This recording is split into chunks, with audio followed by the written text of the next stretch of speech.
ஞாபக சக்தி என்பது கடவுள் நமக்கு கொடுத்துள்ள ஒரு ஒப்பற்ற சக்தி. பல ஆண்டுகளுக்கு முன் நாம் பெற்று அனுபவித்த சில நன்மைகளை அடிக்கடி நினைத்து பார்த்து மகிழ்ச்சி அடையவும், கடவுளுக்கு நன்றி செலுத்தவும் ஞாபக சக்தி நமக்கு உதவி செய்கிறது.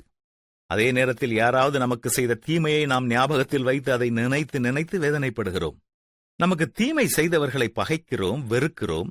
சில வேளைகளில் எப்படி அவர்களை கஷ்டப்படுத்துவது என்று எண்ணி எண்ணி நமது நேரத்தை வீணாக்குகிறோம். உங்கள் ஞாபக சக்தி உங்களுக்கு நன்மை செய்கிறதா? உங்களை மகிழ்ச்சிக்கு உள்ளாக்குகிறதா? அல்லது வேதனையும் வருத்தத்தையும் பகையுணர்வையும் வளர்க்கிறதாக இருக்கிறதா? நமது ஞாபக சக்தியை நம் கட்டுப்பாட்டிற்குள் வைக்க நாம் கற்றுக்கொள்ள வேண்டும். எப்படி பள்ளி பிள்ளைகள் ஞாபகத்தில் வைக்க வேண்டியவற்றை ஒரு ஆசிரியர் மீண்டும் மீண்டும் ஞாபகப்படுத்துகிறாரோ, அதேபோல நாமும் நல்ல நிகழ்வுகளை மீண்டும் மீண்டும் சிந்தித்து பார்த்து கடவுளுக்கு நன்றி சொல்ல வேண்டும்.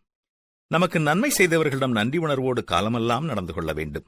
அதனால் தீமையான அனுபவங்களிலிருந்தும் கற்றுக்கொள்ள வேண்டுமே ஒழிய, கடந்த கால தீமையான அனுபவங்கள் இன்றைய நமது நல்ல குணங்களை கெடுக்க நாம் அனுமதிக்கக்கூடாது. இன்றைய நமது சந்தோஷத்தையும் பாழாக்க அனுமதிக்கக்கூடாது. மாறாக கடவுள் செய்த நன்மைகளை நினைத்து, என் ஆத்துமாவே கர்த்தரை ஸ்தோத்திரி, என் முழு உள்ளமே அவருடைய பரிசுத்த நாமத்தை ஸ்தோத்திரி, என் ஆத்துமாவே கர்த்தரை ஸ்தோத்திரி, அவர் செய்த சகல உபகாரங்களையும் மறவாதே என்று அடிக்கடி கூறுவோமா? நாமும் நன்றியுள்ளவர்களாக இருப்போமா?